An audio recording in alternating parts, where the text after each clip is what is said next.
Miami, a legit, this is a big-time football game coming up in the Dome on Saturday. With that, we bring in our guy, Eric Dungey. Normally joins us on Fridays, kind enough to move up earlier in the week. This week here, as we get Eric on with us. All right, Eric, last week you were in some sort of mysterious closet thing. Where are you? You seem to be in a much more normal room this week. Where are you at right now? Yeah, I'm in Denver right now visiting the sister, and I'm in my brother-in-law's office right now. He's got the bull versus bear here. He's a financial advisor, so he let me use his office. So kind guy. Yeah. All right, root that bull on, Eric, for us. See if he can take over that painting. That would be helpful for all of us, I think, here going forward here. And, man, we arrive at a really exciting week, right? Like, this game feels big. I know it's huge for Miami. They have a lot riding on the line, but man, it feels like a legit big football game is about to happen in the Dome on Saturday. Oh, definitely is. And I think Syracuse has all the momentum right now, and playing at Syracuse is going to be a huge advantage for us. But I've been saying it all year. There's been cracks in Miami. It showed this one year in that one loss, but I feel like all the games they come down to the wire, and in the fourth quarter they just go on a 28-0 run or 21-0 run, and they ended up blowing out these teams. But for Syracuse, if they can get an early jump on them and then just protect the ball, I think they're going to put themselves in a great situation. Cam Ward is one of the most fascinating quarterbacks to watch in college football. He's got an incredibly strong arm, makes all the throws, his different arm sockets and everything that he does, but he also puts the ball down the field and puts it in some dangerous situations. So for Syracuse, they can get some turnovers, and I think the outcome of this game, whoever wins that turnover margin, I think they're going to come out on top, and Syracuse, I think, has a very strong chance in this one. I look at Ward, and then you look at McCord, and I'd say the first 11 games of this season, both teams felt, I'm going to guess both teams in their first 11 games were certain going into the game that they had the better guy. Mm-hmm. I'm going to guess both teams still think that on Saturday, but I don't know the answer to this question. Like, obviously, Cam Ward, he's going to be a higher draft pick and all that, but it feels like this is like the first most even QB matchup we've had all season here. Oh, definitely. And I think it's really going to come down to the running game. Damian Martinez for Miami, very strong back, and LeQuint has proven himself this year. But I think whoever's more consistent in the run game and able to help establish that throwing game for, whether it be Kyle or whether it's for Cam Ward, I think that's what it's going to come down to as well. Syracuse has had some glimpses of some great running games, but we've also had some nightmare running games and some different games. But I think the thing that's been consistent throughout the whole year is Mr. Kyle McCord. He's been very solid. He's been putting up insane numbers, and he's been spreading the ball throughout a plethora of wide receivers. It's not just one or two guys making plays every week. It's a different guy. Last week it was Gill, and kind of had his breakout game there, but he had 3 receivers over 100 yards. That's pretty unique and a pretty insane stat there. So he's spreading the love, and I think that's really what's going for him. Cam Ward on the other side, he does the same thing there. Just a lot of playmakers. It's going to be an incredibly fun game to watch, and there's going to be a lot of big plays. So why not cap the season off with a W here? And if not, it's just going to be a really entertaining game.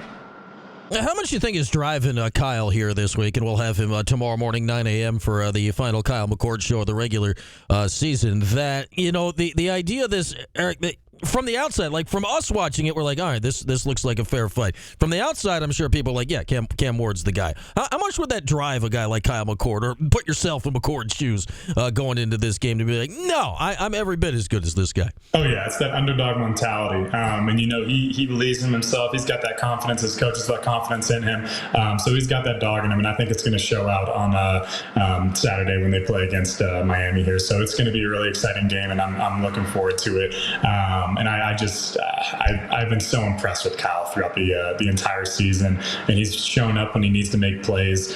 And I think this is going to be one of the games that he can have that breakout, and then also just make a name for himself going into the draft as well. And why not go against one of the top draft picks and make a name and go toe to toe with him and beat him outright. So really fun game, a lot of expectations, but other than that, I think it's just going to be some great football, both sides.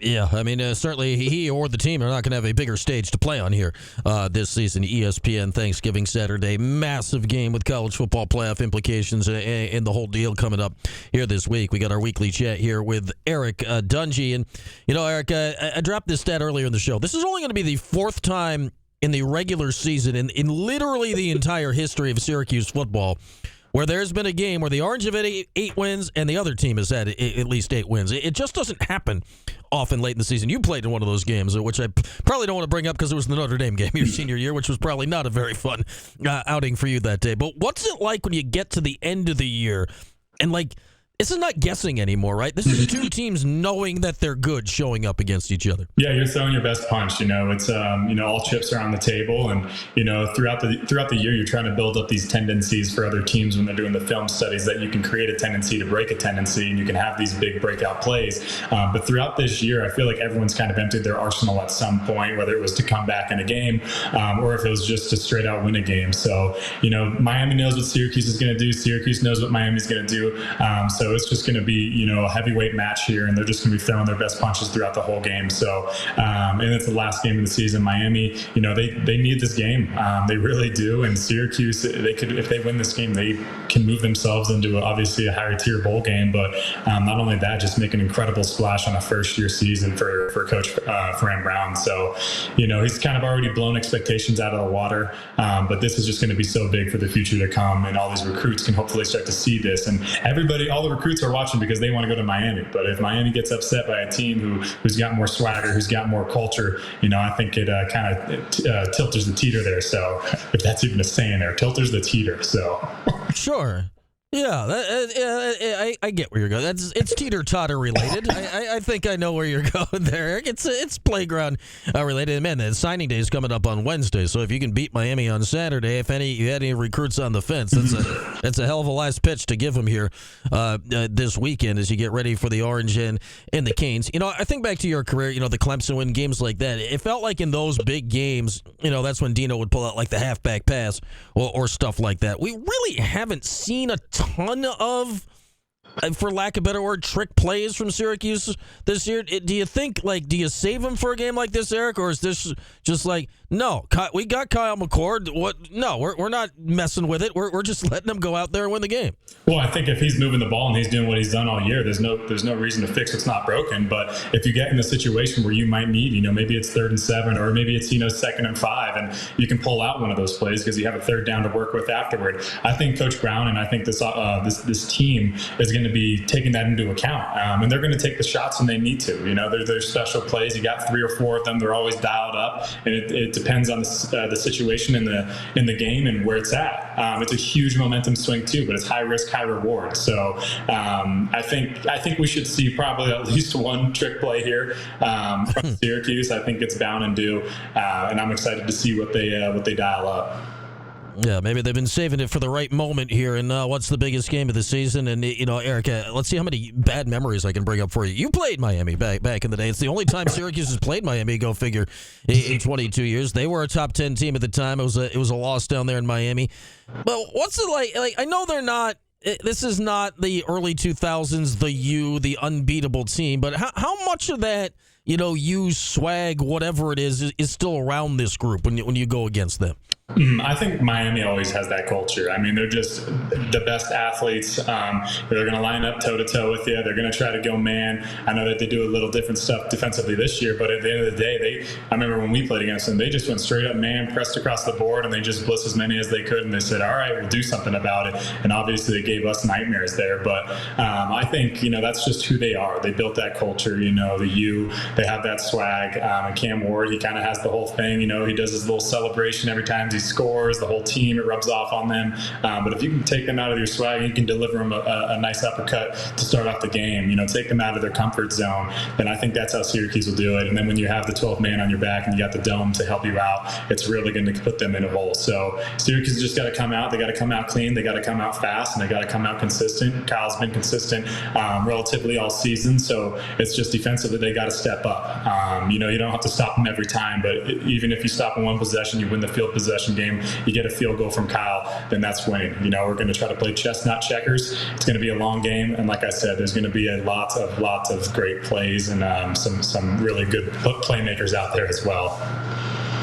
How can the Dome help in a game like this, Eric? You think noise? I know there's some tickets still out there, but if the place is rocking on Saturday, how can that help Syracuse in this game? Oh, it helps so much. For a team like Miami who tries to go fast, and communication is key for them. So if you're really able to, especially on second and third down, the key third downs, just get incredibly loud and make it hard for them to think, and then maybe force a false start or have somebody jump, or one guy misses a call. That's huge. It's one or two plays that could add up to huge results. So offensively, for Syracuse, it just helps to have that momentum on your side. You always like to have the big roar when you're breaking out a run, or if you want to run somebody over, it always gets you a little more juice. So I think home field advantage is going to play a huge and a pivotal part in this game. All right, important question here in Thanksgiving week. Obviously, I'm sure they'll do something as a team or whatever Fran Brown's traditions are going to be, and Fran Brown shows tonight. I'm sure they'll talk about that. We can learn a little bit more about that over on TK at 7, then Q Sports Talk here at 8. How do you approach this? Active player. Like, Thanksgiving's Thursday, you got a game on Saturday. Like, you can't, go, full out at it, can you, when you got a game? How do you manage the Thanksgiving meal when you have a game 2 days later? Yeah, you kind of got to postpone the big meal we call it a victory meal for after the game, hopefully. Thanksgiving leftovers are usually always better than the original meal. So make sure you get plenty of leftovers and kind of a little victory meal afterward. But don't change up what you've been doing all year. You want to stay pretty consistent to the plans and to the habits that you've built throughout the year. You don't want to throw your body off with anything else. So definitely make sure that they're taking care of themselves. And I know Coach Brown will have that. But you obviously want to indulge in Thanksgiving. It's one of the best holidays there is. You just get to eat. So. Yeah, it's the tough balance there. Your fourth help. You don't want your fourth helping of stuffing on Thursday to cost you the game on Saturday. All right, you don't have to worry about that this week, Eric. How are you attacking Thanksgiving? What's the Dungey plan of attack for the plate on Thursday? Luckily, I have Mama Dungey out here. She's cooking us up. She's already starting to cook, believe it or not. A couple days early, getting that prep work in. But it's always the best. I'm a big sides guy. Honestly, I was just talking with my brother. I was like, I wish we could do a ribeye steak instead of a turkey. I think the turkey for me was always a little overrated. Still going to eat it, you just have to, but love the sides, mashed potatoes, the buttered corn, everything that goes into it, even the cranberry sauce. So I'll definitely be full and be able to go into hibernation over the weekend and hopefully wake up Syracuse win here. There you go. Apple or pumpkin pie? Where are you going dessert wise? Not a pumpkin pie guy. I'm an apple pie guy. So definitely apple pie.